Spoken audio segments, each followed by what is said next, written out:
নামতেছি নদীর ভিতরে, দেখতে পাচ্ছেন। তো এখানে অনেক বালু আছে আর আমি প্রায় নদীর কাছাকাছি এসে পড়ছি। তো ভাবলাম যে নদীর পিছন দিয়ে দিক দিয়ে যাই। তো আমার সাথে আরেকজন আছে, তো সে উপরে। তো আমি দেখতেই পারতেছেন নদী কতটা কাছে।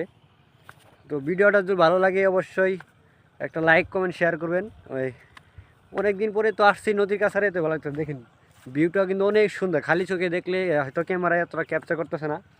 তো আমি যে এখান দিয়ে চলতেছি দেখেন মাটির কি অবস্থা দেখছেন। মাটি এগুলা নদী ভাঙার কারণে হয়েছে। তো আমি মূলত নিচে আসছি একটা কারণে, এখানে অনেকগুলা এই যে পাইপ পড়ে আছে, যে পাইপগুলো আমি নেওয়ার জন্য দেখার জন্য আসলাম যে আসলে পাইপগুলো দেখতে কীরকম হয়। তো দেখেন আইসা বসছি প্রায়। মূলত এগুলো হচ্ছে আপনার বালু তোলার পাইপ। উঠা যাবো, সমস্যা নাই, আমি উঠে পড়ছি। অনেক শক্ত কিন্তু পাইপগুলা দেখতে পারতেছেন। এখানে অনেক বিশাল বড় বড় পাইপ এরিয়া আছে আর মেশিন, বালু তোলার মেশিন আছে দেখেন।